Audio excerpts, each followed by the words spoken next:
I don't even know what Bitcoin is. Yeah, what's that? Invoices with purchase orders. It's absolutely incredible. Administration, matching. Mind-blowing.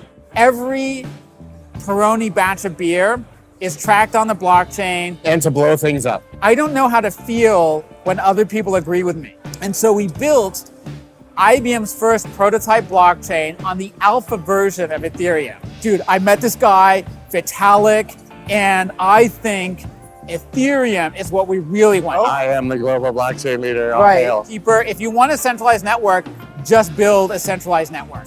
We built a whole blockchain simulator. Tokenize everything. Paul Brody is the global blockchain leader at Ernst Young. Yes, I said Ernst Young, one of the big four accounting firms, which nobody ever credits for innovation in the blockchain space, but I think that you will be absolutely mind blown by what they're building and how they're already using blockchain technology to better the lives of their clients and to improve the world.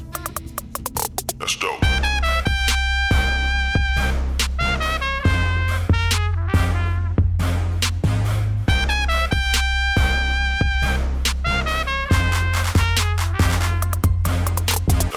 So when you think of the big four accounting firms, you don't generally think of cryptocurrency, right?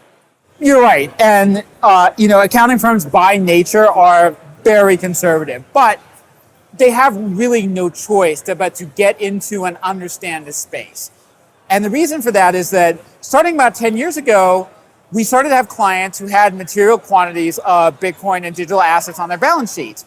And nobody wants to issue an audit opinion that says, we're fine with everything except for this. Like that, you don't want to show that to investors. It looks like you're taking a lot of risk. It looks like you don't know what you're doing. And so they came to realize that all the big four did, that you have to have at least some people who understand this stuff in order to pronounce upon it. And I came to EY, came after working in the technology industry. And very shortly after arriving, I think when I initially came in, it was really focused on blockchain and IoT. But very shortly after arriving, I really convinced the leadership at EY that blockchain is not just something that is kind of interesting or that we need to do. It is a transformational part of the global economy, and that we need to treat this as a real business, as a real technology transfer opportunity, not just a minimum thing that we have to do. So you're actually adopting the technology rather than just figuring out what someone's cost basis is on their Right. We are taxes. EY, much more than any of the other big professional services firms, is all in on blockchain technology, and very specifically, we are laser focused on public blockchains. And we're the only firm kind of in that category. Expand on that. What does that mean to be laser focused on public blockchains? How are you utilizing it? How are you incorporating it in your business? So there's kind of three parts to our business. The first is financial statement audits. And there we cover Bitcoin, Litecoin, Ethereum Classic. We cover a whole bunch of different blockchains. All of them, the major public blockchains that have substantial digital assets in them. And our goal there is to support all of our clients who have quantities of assets on the balance sheet. We make technology that does something very simple, which is reconcile your public blockchain transactions with your business transactions. Can show that you control the wallets and that kind of thing. So that's one part of our business, financial statement audits and related assurance activities. And by the way, we've invested hugely in the core technology to do that. We're the only people who built our own blockchain audit technology. Which I assume also accounts for cost basis, long-term, short-term. Yep. Wallet balances. Just like the Zen ledgers and all the sort of retail-focused platforms, but on a much higher at an enterprise scale. Right. If you've been following me for the last few months, then you definitely know that I've been trading and investing on BITGET. Now listen, it took me 6 months to decide that they were going to be the sponsor for the newsletter. But once I saw their partnership with Juventus, that they were the world's leading copy trading platform in crypto, and also that they're a top 5 exchange by volume, well, I was sold and I was convinced. And I've been using it ever since to dollar cost average and to invest in Bitcoin. You can also trade there with leverage, but of course, be careful if you're going to do that. And I don't know if you saw the recent news, but they've also done a deal with Lionel Messi. BITGET, perfect. Now, you can get up to an $8,000 bonus using my link below, and you can trade spot with absolutely no fees. You also get a 15% discount on trading leverage. Go ahead and sign up right now using the wolfofallstreets.info/BitGet. Claim that huge reward and use the world's best trading platform. Second part of our business is helping our non-audit clients use blockchain as a part of their business. And there are really three big things that are sort of shaping up. Number one, top of the list, finance, right? Our clients are heavily driven by their interest in crypto assets and DeFi. So we're building stable coins for clients. We are developing DeFi protocols. We've built a whole blockchain simulator that allows you to test smart contracts in a simulation environment before you deploy them. And DeFi is our number one business. Number two business for us, supply chain, traceability, origin. We can show, is it organic? You go to Italy, you pick up a bottle of Peroni beer, there's a QR code on that. Every Peroni batch of beer is tracked on the blockchain through EY's ops chain technology on public Ethereum. That's absolutely incredible. Why does nobody know about this? We're an audit firm. We're not exactly the biggest advertisers, but we're very focused on I don't want to call us ETH maxis, but we are laser focused on public Ethereum. The only really big partnership we have was with Polygon because they're also heavily focused on public Ethereum. So we do finance, we do a lot of supply chain. We're rapidly growing our ESG business. A lot of companies, especially post-merge, are looking at tracking their carbon outputs and offsets on Ethereum or Polygon. What a world. It is kind of amazing. Where we're talking about using Ethereum to track ESG when Ethereum was, until very recently, a culprit, right? Yeah, but to a very small degree. In the mind of regulators and legislators in the ESG narrative. Yeah. Yes, to some degree. And then last thing that we do is we are huge investors in core blockchain technology with one particular focus, which is blockchain privacy. If you think about enterprise transactions, public blockchains are the only type of blockchain worth having, to be clear. Like, at the end of the day, I always like to say, private blockchains, not really a thing, right? What is the point of having a centrally managed, decentralized ledger? I would argue there really isn't. We might as well just be the Visa network and be centralized and be faster. Exactly. It would be faster and cheaper. If you want a centralized network, just build a centralized network. So for us, we're laser focused on public blockchains, fundamentally key to decentralization. But we also know that enterprises are never going to use these at scale for sensitive business activities if they don't have privacy. And so the big investment we have made over the last 6 or 7 years is blockchain privacy technology. And we've developed two really key technologies that we have donated into the public domain. The first is called Nightfall. Nightfall is a zero knowledge proof based optimistic rollup that lets you transact under privacy, ERC-20, 721s, 1155s, under privacy as a layer 2 on Ethereum. We developed all the technology for this. We donated in the public domain. I'm really happy Polygon is now running Polygon Nightfall as an enterprise-focused layer 2 privacy network. I'm a huge Polygon fan, so I keep up on top of all of it, yeah. The relationship that we have with Polygon is amazing. Like, we looked at all the layer 2s, and I'm not dissing the other layer 2s, which are quite amazing. But when we started talking to Polygon and we realized a lot of people at Polygon have a real enterprise background. When we talk to people about like privacy, a lot of them don't really understand it. The Polygon guys got it immediately, like, yes, that's for enterprise. You need that. And so Polygon's been amazing to work with. And Polygon Nightfall is kind of the first scaled up layer 2 that's privacy centric. So that's super exciting. And we have another technology coming called Starlight. So Polygon Nightfall lets you move tokens around under privacy. Starlight allows you to encode business logic, the core stuff of smart contracts, as a zero knowledge circuit. So the goal eventually is that I can have the full ecosystem, smart contract, shared business logic, and private transfer of assets on public networks. It's absolutely incredible. And you talk about Polygon, I mean, Starbucks, Facebook, Ernst Young, right? It makes sense. But that seems to be who's sort of winning the layer 2 battle as far as big name partnerships. It is. They're doing an amazing job. I will say, like, the layer 2 game that's where now all the competition is moving. The most especially post-merge, I believe the landscape has changed. For a long time, we've sort of been very Ethereum focused at EY for a variety of reasons. Number one, it's pragmatic, right? If you can only pick one thing, if you have a limited engineering budget, just be good at one thing. I want to be, and I think we are, the best on earth at Ethereum. I don't want to be pretty good at 20 blockchains. I want to be the best at Ethereum. So we've been laser focused on that, and they're the biggest. I think that makes a lot of sense. Yeah, they have the network effect. They've been around the longest. But a lot of people have doubted Ethereum. They've said, they've been talking about the merge for years. Have they really done it? Now that we're post-merge, I really believe the competitive landscape has changed. This idea of ETH killers is over. Where we are headed now is a battle for layer 2. That's the most important competitive battle going on in the whole blockchain ecosystem today. So moving forward, you view Ethereum as the settlement layer underneath all of these layer 2s, 3s, 4s. Last time I interviewed Sandeep, actually, we were talking about layer 6 and layer 7 because that's where he believes it'll have to go if we're going to scale to billions of people, like the entire world using the Ethereum network. Even layer 2s and potentially layer 3s won't be enough. So we did do our math, and I don't know if we'll get to layer 6 or layer 7, but we did a calculation, and we've sat down. To give you an example, our biggest industrial client mints 500,000 NFTs a day.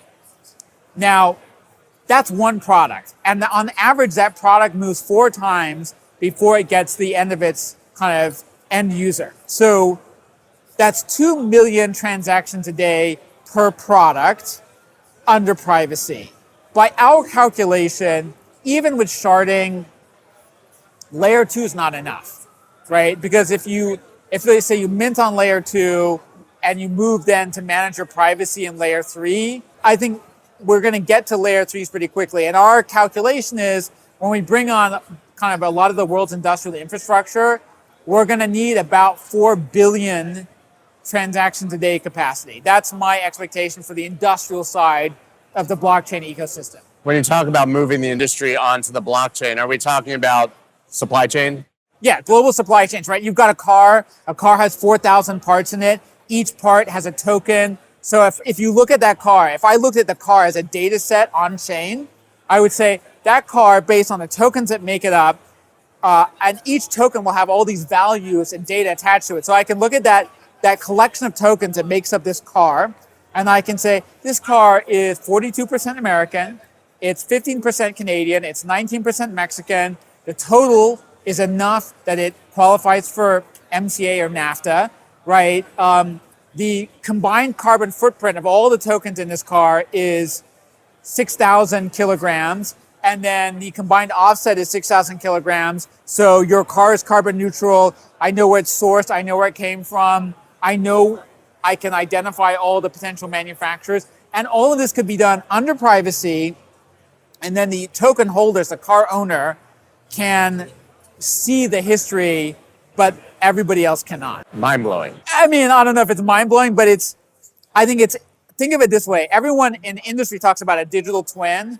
This is a digital twin that's transactable. I can move all the pieces around. I can buy it. I can sell it. I can borrow against it.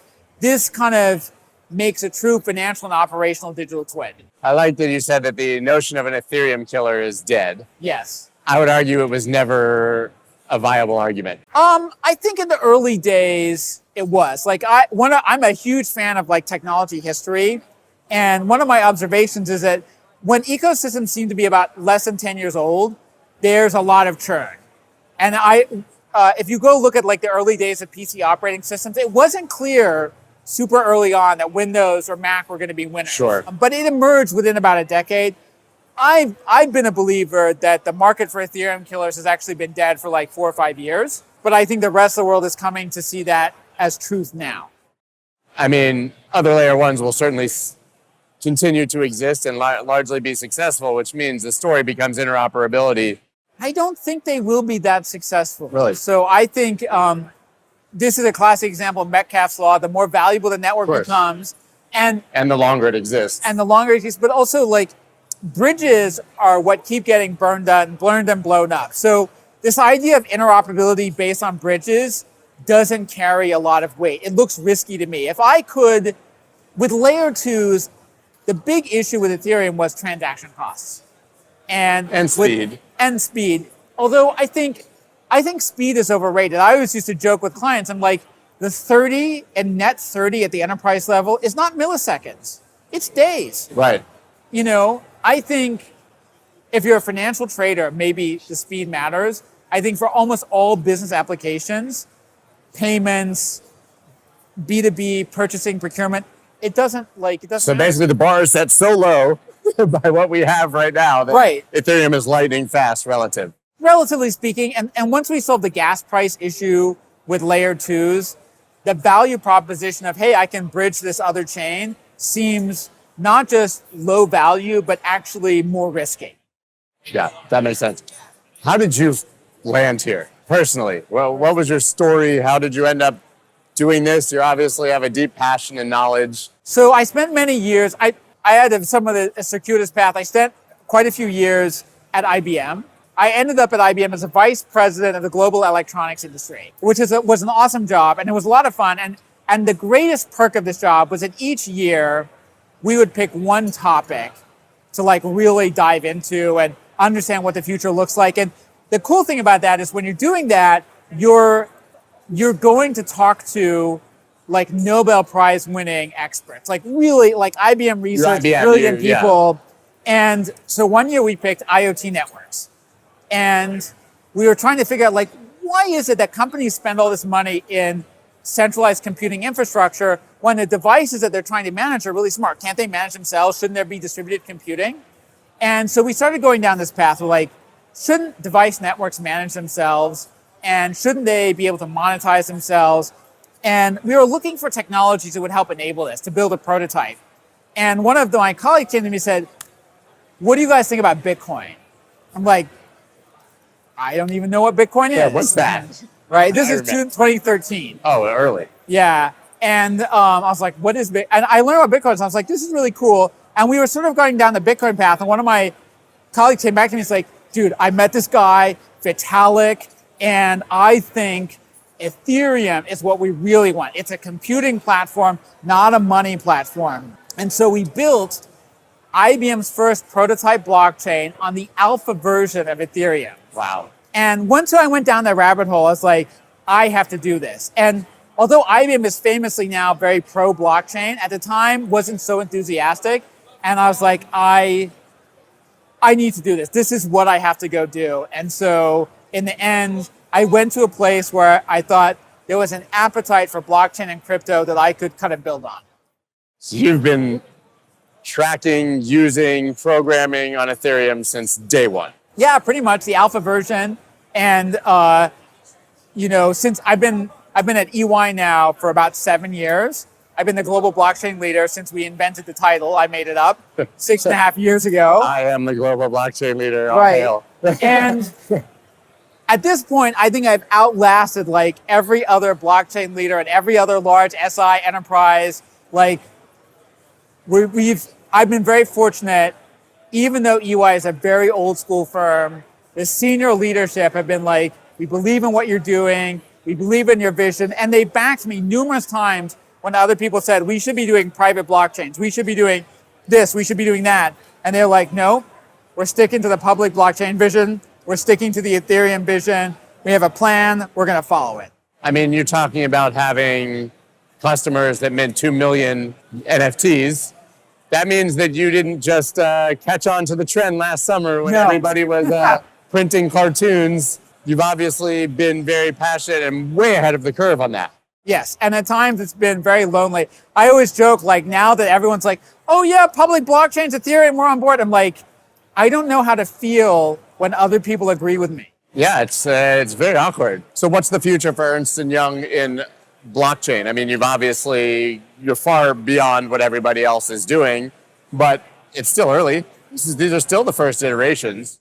So the future is a couple of things for us. So big priority for me, just like we gotta industrialize privacy. It's not enough to make a prototype. You've got to industrialize it. You've got to bake it into product. You've got to sell clients on it. You've got to deliver. So that's like, we got to deliver on that. And that's a big personal priority for me. Second big priority for us in the future is expanding the range of use cases. So supply chain, NFTs, ESG, DeFi, what else? Like in the end, what I really want to get to is like, I believe any B2B transaction can be done on chain. Tokenize everything. Tokenize everything and smart contract all of your business relationships.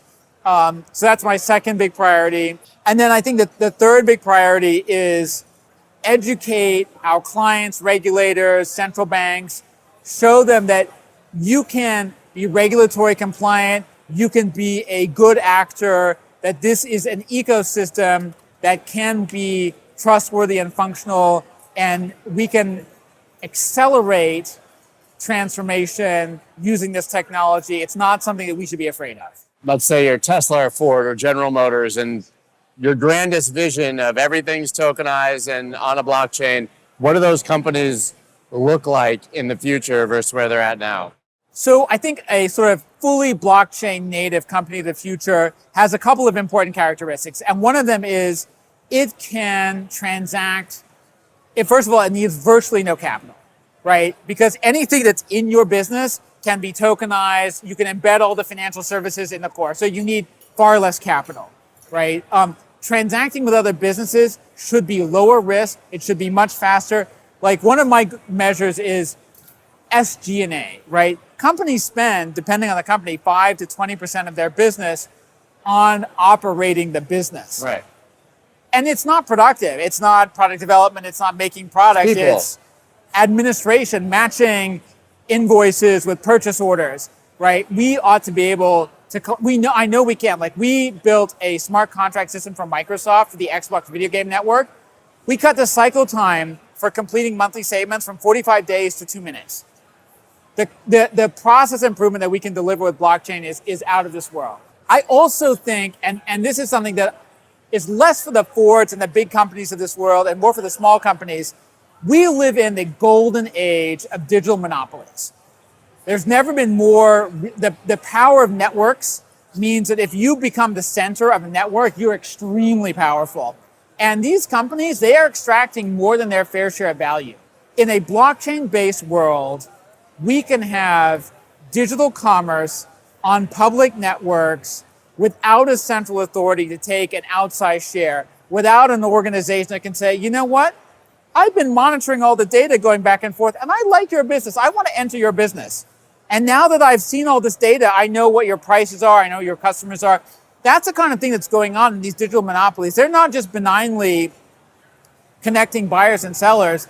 They are monetizing the data. They are maximizing their own profit. And they're maximizing their profits. And I think a public blockchain-centric world is one where small businesses have a fair shot of capturing the value that they create. And so we will create a fair commercial ecosystem in that world. My next question is a trap, and you don't have to answer it.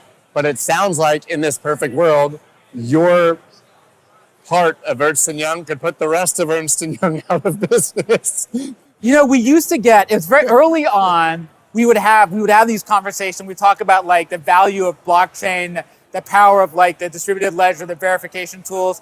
And some of the partners, especially on the audit side of the business, are like, is this going to put us out of business? Yeah, like if it's all there on the blockchain, what do you need a human for to audit the... Fraud springs eternal. Like, will always be a need for auditors because, and we've seen this, we just saw a round of this, right? People will always find clever ways to conceal the truth, to overcomplicate it, to make things seem transparent when they're not. And to blow things up. And there will always be a value for a thoughtful third party. I think the power of blockchain isn't that we get rid of trusted parties. The power of blockchain is that we get rid of powerful monopolists in the center. There'll still be a role for trusted parties, but you'll be able to choose and there'll be competition. But those trusted parties could also be blockchain native oracles and...